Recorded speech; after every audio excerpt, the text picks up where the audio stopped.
He was a mafia boss unlike any other.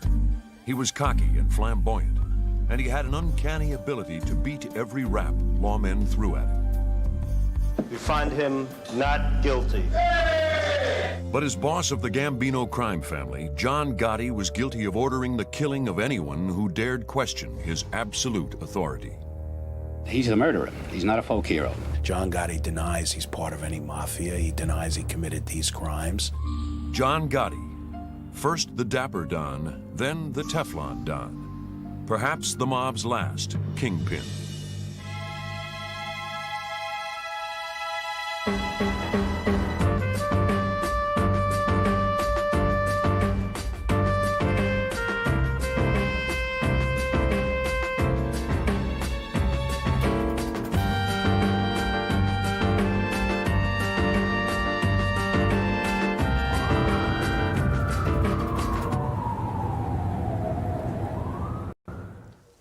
This is Crime Stories. I'm Richard Belzer. The true story of John Gotti's rise to power has made him a legend in his own lifetime. John Gotti, the outspoken and the well-groomed godfather, claimed he was just a plumbing supply salesman from Queens. Prosecutors alleged he was really a bloodthirsty crime lord who used intimidation and murder to stay in power. Why did it take the government so long to finally conquer the man once known as the Teflon Don? February 1990. It's a chaotic scene outside the Manhattan District Courthouse. John Gotti, the reputed boss of the Gambino crime family, follows his hulking bodyguards down the courthouse steps to a waiting Cadillac. Reporters vainly shout their questions at the mob's most popular spokesman.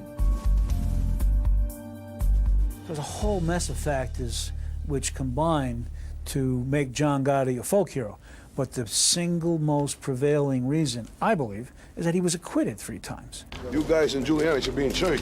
State and federal prosecutors believe Gotti rules a conglomerate of crime that operates throughout New York City and beyond. Investigators believe he stays in power the same way he became boss, by ordering the killing of anyone who dares to question his authority. In an attempt to end Gotti's reign, investigators by early 1990 are redoubling their efforts to bring Gotti down. The FBI has secretly bugged one of his favorite hangouts, the Ravenite Club in the Little Italy section of Manhattan. In late 1990, tapes of Gotti's conversations in an apartment above the Ravenite convince a federal grand jury to indict him again. On December 11th, Gotti and 3 associates are arrested and charged with conspiracy to commit murder, bribery, obstruction of justice, operating illegal gambling casinos, and tax fraud. If you think the rule of law means anything, if you think fairness and everybody playing by the rules means anything, a guy like Gotti is just, he's acid in your heart. In the 4 years leading up to his 1990 arrest, Gotti has become a folk hero. Many New Yorkers cheer his not guilty verdicts. They applaud his flashy public style, the $2,000 suits, the carefully coiffed hair, the way he struts when he's out on the town. Somehow, this reputed head of a vast criminal enterprise is one of the most popular people in New York.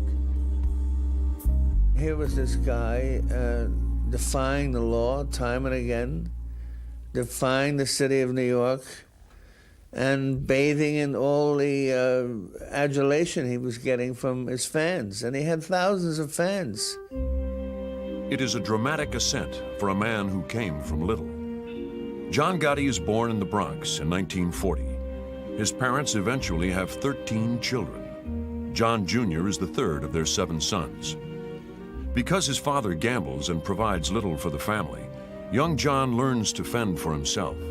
He was good with his hands. He could take care of himself one-on-one and even two-on-one. He was, the kind of guy who he walked with a swagger and he could back it up when he had to. Gotti's boyhood role model is local crime boss Albert Anastasia. One lesson Gotti learns from him is that mafia bosses rarely die in their sleep. On October 25th, 1957, Anastasia is murdered in the barbershop of Manhattan's Park Sheraton Hotel. Informants tell police the mastermind of the hit is Anastasia's underboss, Carlo Gambino. By the mid-1960s, Gambino is firmly in control. That's also when John Gotti starts working with one of the crime family's so-called crews in Queens. It's one of the more vicious and ruthless crews in the family. Their specialty was street crimes. They're into truck hijackings, car thefts. John F. Kennedy Airport is located just a few miles from the Queens neighborhood where Gotti's crew has set up its headquarters. Gotti inaugurates his mob career by hijacking cargo from the airline's freight docks. But in 1968, the FBI catches him trying to steal a load of women's dresses. Gotti's troubles seem to mount when state investigators identify him as a suspect in another airport heist. Gotti is sentenced to Lewisburg Federal Penitentiary, but by being arrested and imprisoned, Gotti actually enhances his standing with his mafia superiors.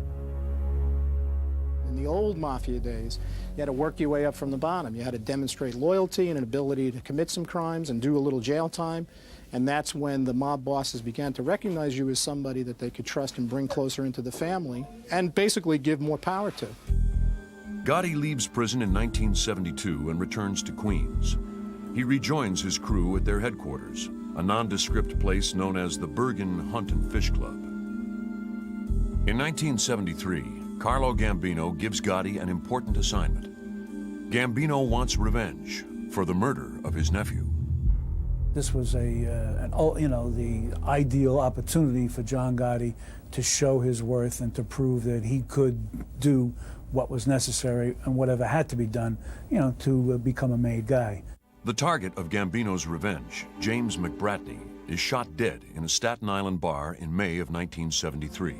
A year later, police arrest Gotti and 2 other men for McBratney's murder. Gambino repays Gotti's loyalty by hiring well-known attorney Roy Cohn to defend him. Cohn had made his reputation 20 years earlier as Senator Joseph McCarthy's right-hand man. By the mid-70s, Cohn has represented a number of high-profile mob defendants. Cohn uses his considerable contacts and skills to plea bargain the charges against Gotti from murder to attempted manslaughter. Gotti goes to prison for just 2 years. When John went to jail, that sort of was his way of catapulting himself into the big time, into the big arena. That he had killed somebody, he had gone to jail for the mob. In October of 1976, while John Gotti sits in prison, Carlo Gambino dies of a heart attack. His funeral brings out hundreds of men from all 5 of New York's mafia crime families. Among them, Gambino's anointed successor. He's a cousin of Gambino's named Paul Castellano. After serving 2 years, Gotti is released from prison in July of 1977. Castellano agrees he has earned full membership in the Gambino family. Before long, Castellano makes Gotti acting boss of his crew in Queens. But Castellano doesn't realize that promoting Gotti seals his own fate. Their deadly confrontation next, when Crime Stories continues. Crime Stories continues on Court TV. In the early 1980s, investigators learned that John Gotti is the captain, or capo, of a crew in the Gambino family. His headquarters are in Queens, at the Bergen Hunt and Fish Club. The leader of a crew in a major organized crime family in a city like New York is a heady, powerful thing. There's a lot of money. It's sort of like in the movies, the cachet of a bit of fame, fortune, and swashbuckling lifestyle. Neil Della Croce, Castellano's right-hand man, is underboss of the Gambino family. He is John Gotti's immediate superior. John Gotti and his gang from Queens, under Neil Della Croce, were part of the blue-collar wing of the crime family. Paul Castellano, Sammy Gravano, and the guys from Staten Island and Brooklyn were more the white-collar crowd, the people involved in the labor racketeering, making money as tough guys, but more or less using their brains as well as their brawn. Paul Castellano runs the Gambino criminal empire from his fortress-like mansion on Staten Island. John Gotti was terrified of Castellano. Sometimes he gets summoned up to, they call it the White House, to meet with Castellano, and he never knew what it was about. He would be very apprehensive going up there. Is he in trouble? Are they going to whack him? Gotti begins openly criticizing Castellano for being reclusive and greedy. He's right. All those capos were bringing him up sacks of money every week, every month. His income was $200,000 or $300,000 a month, and it still wasn't enough. He was one greedy bastard, that Paul Castellano. He wanted to sort of become more a chairman of a board kind of guy, and he dusted off the more dirty aspects of organized crime. He basically tried to legitimize his ill-gotten gains. And that was something that bothered John Gotti. John Gotti isn't afraid to play dirty. In 1983, Gotti's brother Gene and their pal Angelo Ruggiero are indicted for heroin trafficking. Ruggiero's ties to Gotti go all the way back to the 50s, when they were teenage toughs in Brooklyn. But now Ruggiero's inability to keep his mouth shut is about to get him in trouble with Castellano. The Gambino boss has heard rumors the FBI has Ruggiero on tape, talking about selling heroin. If that's true, Castellano says he will order Ruggiero killed for violating a Gambino family code against dealing drugs. Gotti is caught in the middle, as Castellano pushes him to get transcripts of the tapes from Ruggiero and his lawyer. The push became a little bit of shove in 1984 and 1985, and that's when he really put the squeeze on John Gotti for the tapes. But before Castellano gets the tapes, he's hit with 2 federal indictments. The first is for racketeering, murder conspiracy, auto theft, and drug dealing. The second comes when a grand jury indicts the bosses of all 5 of New York's mafia families. Rudy Giuliani, the ambitious U.S. attorney, tells reporters he's filing the so-called commission case under a federal statute known as RICO, for racketeer-influenced corrupt organizations. The RICO statute is a perfect remedy for organized crime that's divided the way the mafia is divided into families, because it permits you to indict an entity, not just an individual. Gotti himself faces RICO charges in 1985. A Brooklyn federal grand jury accuses Gotti, his mentor Neil Della Croce, and others of running a criminal enterprise, the Gambino crime family. Paul Castellano tells his aides he expects to lose his case. Before that happens, Castellano says, he will designate someone to carry out his orders while he's in prison. In the summer of 1985, Castellano summons Gotti to a meeting. He learned that Paul Castellano had decided to move Tommy Bellotti up to the underboss spot. John Gotti's crew was going to be broken apart. He was going to move the people around in the crew and put them with other captains. Tommy Bellotti is Castellano's driver and bodyguard. To John Gotti, he's nothing more than an errand boy, hardly someone who deserves to be underboss. Worse, Gotti hears rumors that once his crew is disbanded, Castellano may have him killed. Gotti decides to make the first move. Well, Gotti was smart enough to know he couldn't pull it off all by himself. I mean, you just don't go kill the boss of a crime family, no matter how tough you are. One of the first men Gotti asks for help is a Castellano loyalist named Salvatore Gravano. Street name, Sammy the Bull. Gravano believes the future lies with Gotti and agrees to help get rid of Castellano. The conspiracy to kill him ultimately includes 5 men. John Gotti had willing accomplices in that Castellano wing because Paul had this aura about him, and the bottom line is he did forget that he was a gangster. Through the fall of 1985, Gotti waits for a chance to get Castellano. Gotti and his mentor, Neil Della Croce, are supposed to go to trial on December 2nd to face federal RICO charges. But on that very day, Della Croce dies of cancer. Neil Della Croce's death was probably the single most important day in many ways for John Gotti, because he sort of saw him as his father. That was his father figure in the mob. With Della Croce gone, Paul Castellano can now move at will against John Gotti. But the Gambino boss hesitates, giving Gotti time to attack first. The hit is set when Gotti learns that Castellano has planned a meeting for December 16th at Sparks Steakhouse, his favorite restaurant on Manhattan's East Side. The plan for the hit is simple but daring.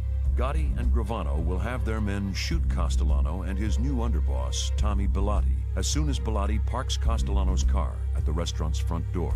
He had 4 shooters right in front of the restaurant. They're the primary shooters to take care of Castellano and Bellotti. He had a backup shooter across the street. He had some backup shooters and crash cars on the other block from Sparks, just in case Castellano and Blotti spotted the hit team, drove by, they could catch him there. Just before 5:30 p.m., Gotti's team takes up positions outside the restaurant. Castellano and Blotti drove to the light, parked in front, and the 4 members of the hit team descended on the car. All 4 fired their weapons, and they were killed instantly. The shooters disappear into the night. Terrified pedestrians run for cover past the bodies of Paul Castellano and Tommy Bilotti. Following the hit, Gotti and Gravano drove by, saw what was done. They all went back to Gravano's office, and then they all went home to watch on the evening news.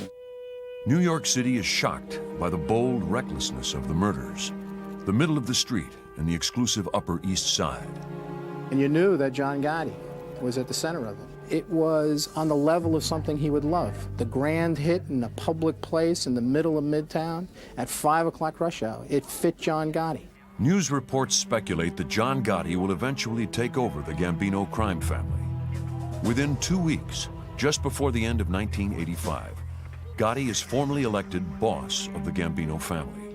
A new chapter in Mafia history is about to begin, the era of the Dapper Don. We now return to Crime Stories on Court TV. Shortly after Paul Castellano's murder outside Sparks Steakhouse in New York, John Gotti takes over as boss of the Gambino crime family in late 1985. Gotti inherits a hugely profitable enterprise. Government investigators say the illegal operations he oversees gross an estimated $500 million a year. Gotti's reach extends across an impressive array of activities, from control of seafood and meat distribution to building construction, trucking in Manhattan's Garment District, and private garbage haulers. From Gotti's headquarters on Manhattan's Mulberry Street, he controls everything from loan sharking to pornography. The public gets its first good look at John Gotti in January of 1986, when reporters cover his impending RICO trial in Brooklyn. Reporters would ask him, are you the boss of the crime family? Did you kill Paul Castellano? And his responses were, he was quick with the one-liners back then. I'm the boss of my wife and kids at home. I don't know who killed him. Gotti's smoothness includes the way he dresses and his apparent ease in front of news cameras. John Gotti acquires a new title, the Dapper Don. At first we thought of him as more of a joke, in the sense that here's a guy who has seen The Godfather too many times. He actually tries to dress like he thinks a mobster should dress, not based on reality, because we knew how mobsters really dressed. He would almost conduct himself the way a politician would when he wouldn't want to answer any important questions. Just smile and keep walking and yes everybody, and just manage to get to a position where he knew he couldn't be bothered any longer. And like a politician, Gotti's confidence grows with every victory. His first courtroom triumph as boss of the Gambino crime family comes in March of 1986. Gotti is accused of assaulting a man named Romuald Piecyk during a 1984 dispute over a double-parked car. But when Piecyk takes the stand, he says he can't remember who hit him. The victim in the case decided there's no way I'm going to testify against John Gotti. This is the ultimate gangster here. He's all over television as the #1 guy. No way I'm going to testify against him and point him out in court. So he just refused. I mean, he was terrified, rightly so. With no witness, the case is thrown out, and the New York Post's memorable headline makes many people wonder if Gotti successfully intimidated Piecyk. That case, in my mind, it was no intervention on John Gotti's behalf. It was the media hype that caused this witness to be reticent on the stand. At least that's what the witness told us in an affidavit, which we filed. Gotti has little time to enjoy his first victory. A few months later, his trial on RICO charges begins in Brooklyn federal court. Jury selection is underway when disaster strikes. A powerful bomb planted in this car kills Gotti's underboss, Frank DeCicco. Gotti tells his men and police he has no idea who did it or why. Why that was perplexing is because DeCicco really turned out not to be the target. The target, in fact, was John Gotti. The man who has it in for Gotti is the boss of the Genovese crime family, Vincent Chin Gigante. He has never forgiven Gotti for eliminating Castellano without permission from the other crime family bosses. Whacking the head of the biggest organized crime family in the country without permission from the other bosses is always going to be just an outrageously dangerous thing, even if you do it at midnight in a back alley. Mr. Gotti, are you ready? Are you ready for trial? But in May of 1986, it is the federal government, not another crime family, that concerns John Gotti. He is held without bail until his trial begins in August. Prosecutor Diane Giacaloni's case rests largely on the testimony of criminals who've made deals for reduced sentences. Gotti's defense attorney, Bruce Cutler, who's developing his own reputation for outrageous courtroom behavior, has a field day destroying the credibility of the government's witnesses. On Friday, March 13th, 1987, the jury acquits Gotti of all charges. The jury's job was to decide whether or not the defendants were guilty. They did their job, and that is the end of that. When the acquittals came, everybody was in shock. I was just hoping for a hung jury. But prosecutors and the FBI are hearing rumors that at least one juror may have taken money to vote in Gotti's favor. We knew at the time that there were attempts at jury tampering, because the Gotti crew is famous for that. Several years later, Sammy Gravano testifies that he funneled $60,000 to one of the jurors. Gravano says the payoff went through this Yugoslavian native who ran a gang on New York's West Side. But Gotti's attorney still maintains it never happened. They never found this Yugoslavian fella who was the alleged go-between. They never proved that this Yugoslavian fella ever gave any money to this juror. But this poor juror was convicted. From the beginning of his reign as Gambino boss, Gotti resorts to force to keep his troops in line. The first victim is a Gambino associate named Robert DiBernardo. We knew once John Gotti became boss, if somebody was in trouble, John would snap his fingers, do it, clip him, and they'd do it like the next day. With Gotti now head of the Gambino crime family, the FBI increases its surveillance of his activities. Agents believe, but cannot yet prove, that Gotti was behind the killings of Paul Castellano and Tommy Bellotti. I spoke with hundreds of people who we knew, based on all sorts of investigation, had been on the street at the time. And they would all look at you right in the face, and they would say, I didn't see a thing. After Gotti's first federal trial ends in disaster for the government, investigators agree their next case must be airtight. The FBI has two goals: to develop informants close to Gotti, and second, to use the informants' tips to place wiretaps where Gotti might be talking about committing crimes. They're not stupid, and they know that we know where their social clubs are, so they always have private places to have these conversations. Gotti makes it easy for the FBI to find him. He runs his empire from a small social club called the Ravenite on Mulberry Street in Little Italy. Every day he'd go down there around 4:30, 5 o'clock, and he'd hold court there until 8:30, 9 o'clock at night. He did this Monday through Friday. The FBI sets up a video surveillance camera down the street and collects hundreds of hours of mafia interaction. Investigators conclude John Gotti's leisurely strolls up and down Mulberry Street are his way of conducting Gambino crime family business. If you're going to run this business, you have to do it orally. And if you're going to talk about the real nitty-gritty of running the business, which is extortion, murder, mayhem, you've got to talk about it. Remember, this is a business. You can't write a memo, kill Louis on Tuesday, CC, all the other capos. With no written records, the process of gathering evidence against Gotti goes slowly, but investigators are in no hurry. John Gotti spends much of 1987 and 88 becoming a New York sensation. The public had a love affair in a way with John Gotti. They saw the flashy nature and the humor in the mob, the funny side of the mob. Oh, of course they intimidated the guy. Oh, the guy forgot. They kind of laughed at it. He told the whole world what he was. I'm a mobster. I kill people for money. I do whatever I want. The law doesn't apply to me. And instead of being condemned for it, he was celebrated. The way he conducted himself was a constant, like the red cape in front of the bull. I think he was inviting them at every turn and every time to come get me. Gotti's lawyer, Bruce Cutler, says there's no reason why Gotti should have toned down his public behavior. Toning things down? What was he toning down? That he went to dinner in Manhattan, or that he stayed with his friends, played cards till the early morning hours, which is what he loved to do? The Gotti spin was, he's a tough guy, he's a gambler, he grew up as a tough guy. What he does is his business. Just because he comports himself differently from the way the law enforcement officials would like him to doesn't mean he's a criminal. In early 1989, Gotti is arrested again. He's charged with ordering a 1986 attack on a carpenters union boss named John O'Connor. O'Connor reportedly told union carpenters to trash a remodeling job at this Manhattan restaurant because the owners were using non-union workers. Unbeknownst to the union boss, this restaurant was paying tribute to the Gambino crime family, which means John Gotti. And when he heard about it, he ordered the union boss to get busted up. And somebody went and shot the union boss in his butt a couple of times.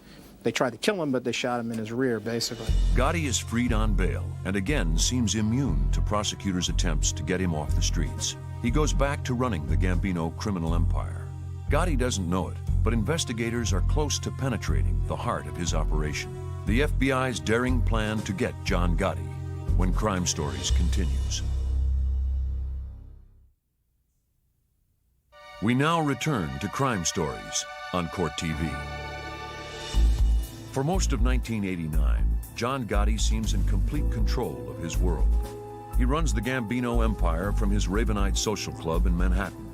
FBI surveillance cameras record his comings and goings, but it's not nearly enough to prosecute him. We see these guys with these great videotapes, but yet we didn't have these guys in the right location for their secret meetings. And so we said, maybe we got the wrong place.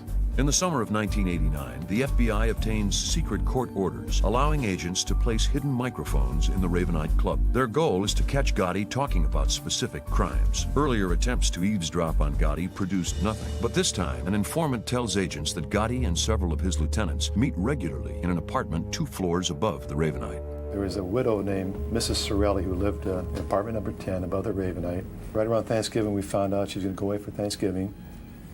And we saw her leave with her bags. I think one of her nephews picked her up.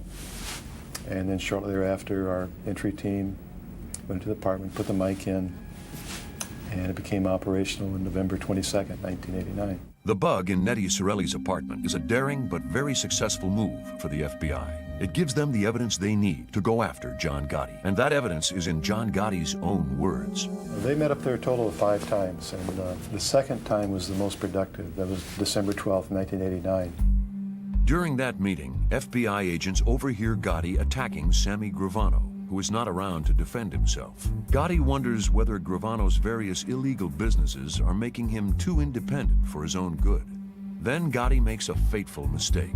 As the FBI listens, he talks about ordering the murders of 2 Gambino family associates. Once we had that conversation, we knew we had John Gotti because he talked about killing these people in his own words. We knew we had Gotti after that conversation.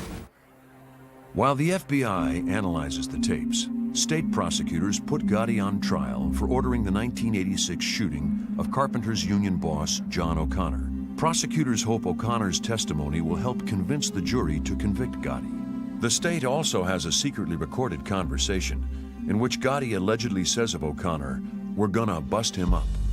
Simple fact is, John O'Connor was shot because John Gotti ordered it. Teach him a lesson. Bruce Cutler attacks the state's interpretation of Gotti's taped comments. Cutler demands to know how police can be sure they knew what Gotti meant. You know what was in Mr. Gotti's mind when he said that? Yes, sir. You read his mind? I think it's fairly obvious. Do you know what's in his mind now, Investigator Wright? No, sir, I do Take a not. look at him and tell me what he's thinking about. I wish I knew.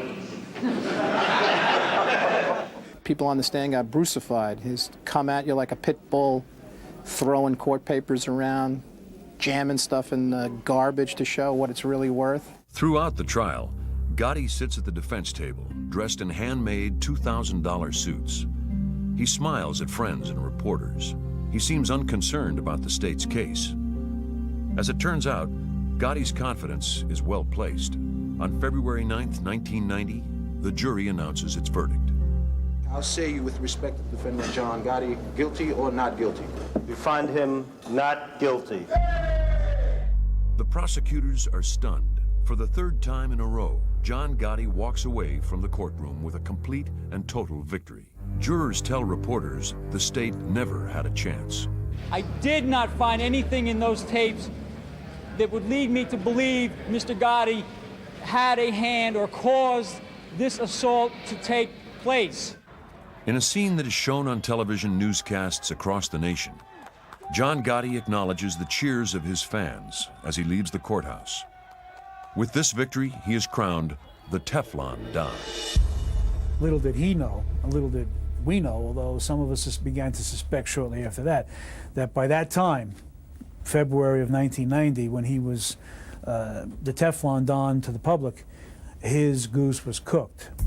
Methodically, FBI Gambino squad leader Bruce Mao, Assistant U.S. Attorney Pat Cotter, and others put together what they hope will be the last case against John Gotti. Prosecutors decide early on that any charge against Gotti will have to stand on 3 separate legs. The 3 legs would be, first of all, the tapes, second, documentary evidence, and third, if we could get it, actual witnesses. Investigators have Gotti on tape, talking about everything from ordering murders to running the mafia. They're putting together documents to go after Gotti's illegal business dealings. But investigators still don't have any solid witnesses. After all, who would want to testify against the Teflon Don? What a better rep to have if you're a mobster. Because who is going to testify against you now? Even when they had him, he walks out the door. In the fall of 1990, the Gotti investigation intensifies. First, a Gambino crime family member dies in an apparent hit. Then a second member disappears and is presumed dead. Investigators suspect Gotti is involved in both killings. For months, reports have been saying Gotti, Sammy Gravano, and others in the Gambino organization will be indicted on federal racketeering charges. The suspense ends on December 11th, 1990, when FBI agents converge on the Ravenite Club. They were in shock because they knew something was coming down. And their worst fears realized we arrested John and Sammy. Once inside the Ravenite, agents get their first chance to explore the headquarters of the country's most powerful mafia boss. They find 2 small rooms, some cheap furniture, and not much else. The charges against Gotti and Gravano include conspiracy to murder, bribery, extortion, illegal gambling, loan sharking, obstruction of justice, and tax fraud. Agents parade an impeccably dressed Gotti in handcuffs past reporters later that night. John Gotti faces his ultimate courtroom battle when Crime Stories continues. We now return to John Gotti on Crime Stories.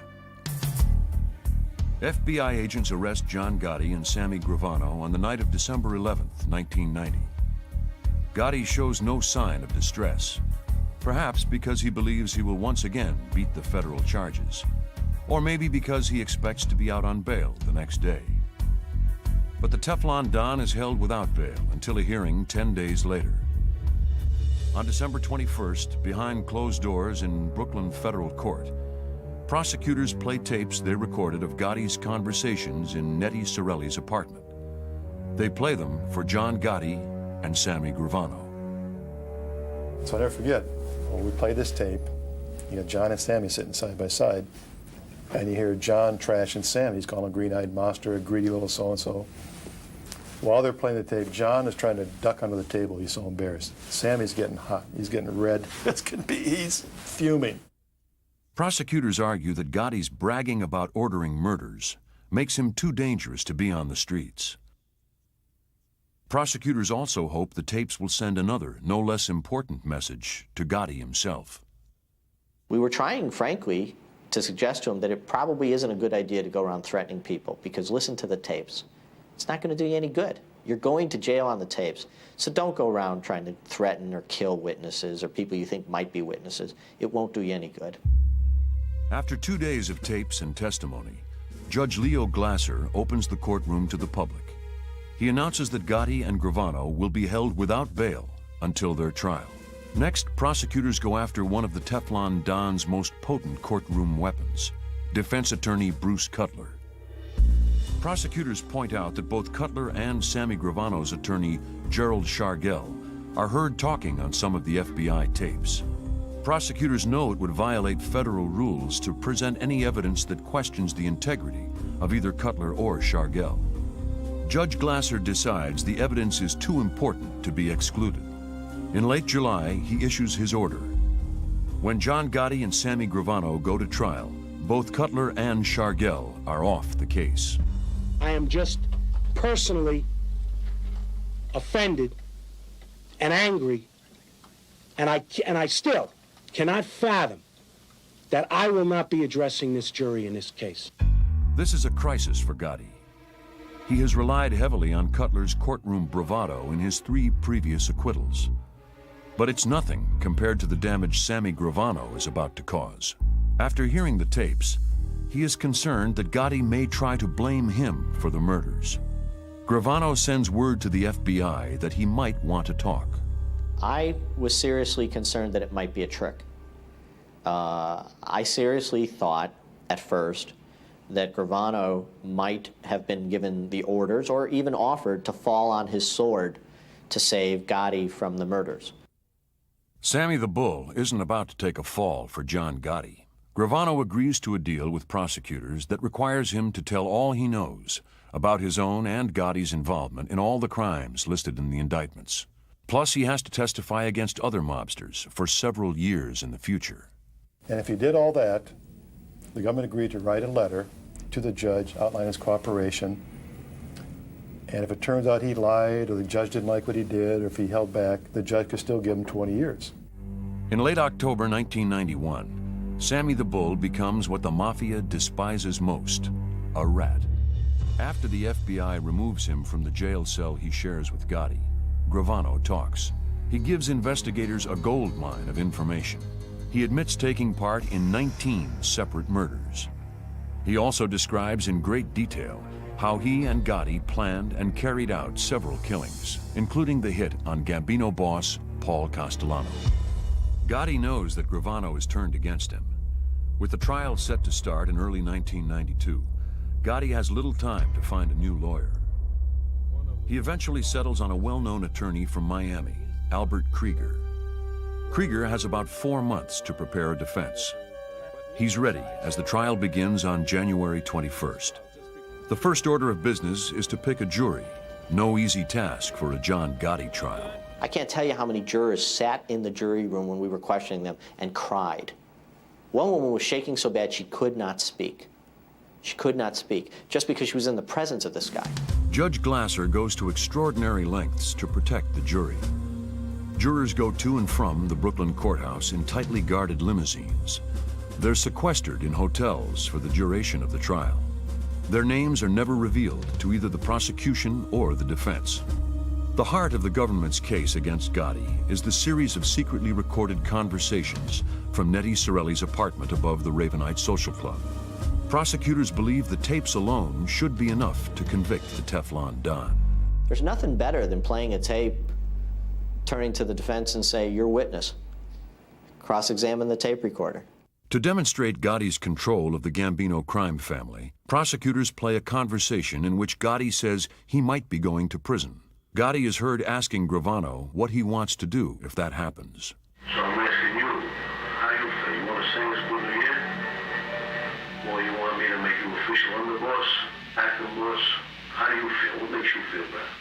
On another tape, Gotti passionately defends his way of life in the mob, his life in Cosa Nostra. This is going to be a Cosa Nostra till I die. Be it an hour from now, be it tonight, or 100 years from now when I'm in jail, it's going to be a Cosa Nostra. But those comments are mild compared to the tape on which Gotti talks about ordering the hit on a Gambino associate, Louis De Bono.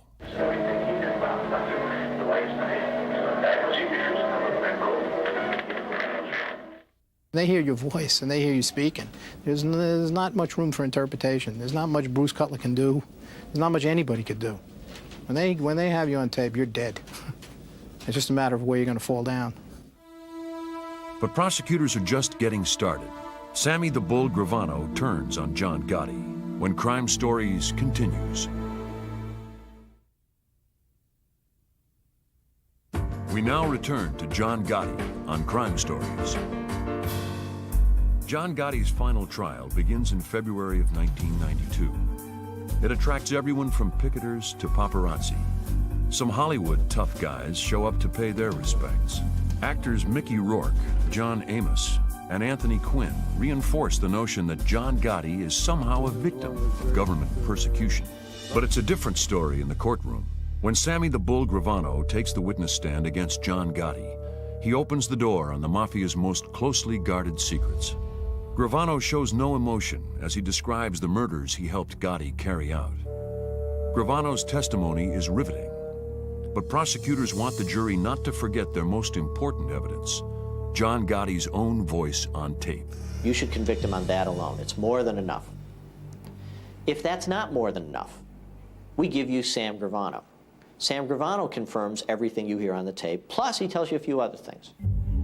Defense attorney Albert Krieger attacks the tapes as irrelevant and Gravano's testimony as nothing more than an attempt to save his own skin. But to many in the courtroom, the case against Gotti seems overwhelming. When Krieger moves to call witnesses on Gotti's behalf, Judge Glasser allows only one from the list Krieger submits. Gotti's tax attorney, Murray Appleman, testifies that he advised Gotti not to file tax returns over a 7-year period.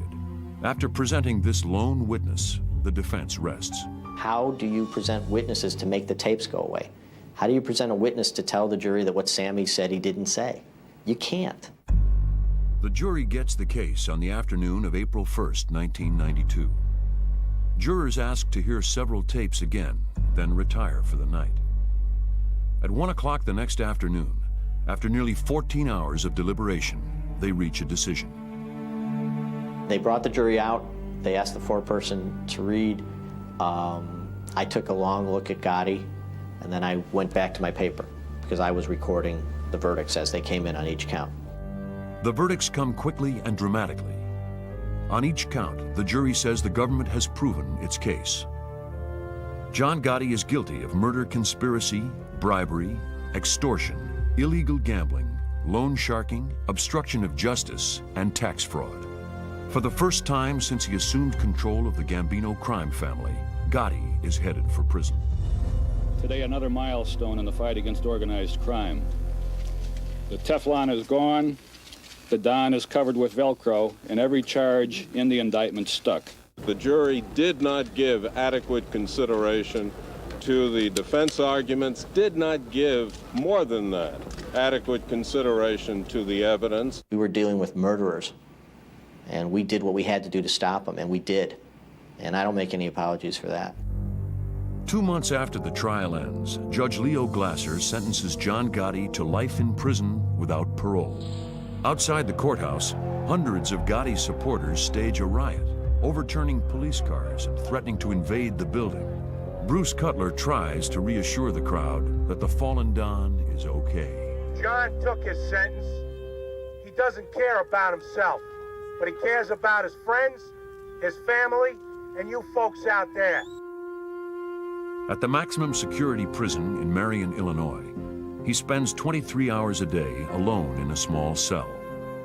He is not allowed any contact with other prisoners. Gotti has been allowed out of Marion one time to undergo surgery after doctors discovered he had throat cancer. John Gotti's not a stupid man. No question about it, he's not stupid. And he knows, I believe, that he's history, that he's in jail forever, and that can't sit well with him. The loss of John Gotti cripples the Gambino crime family. If you look at what the Gambinos have become today, they're a joke. But that didn't just happen.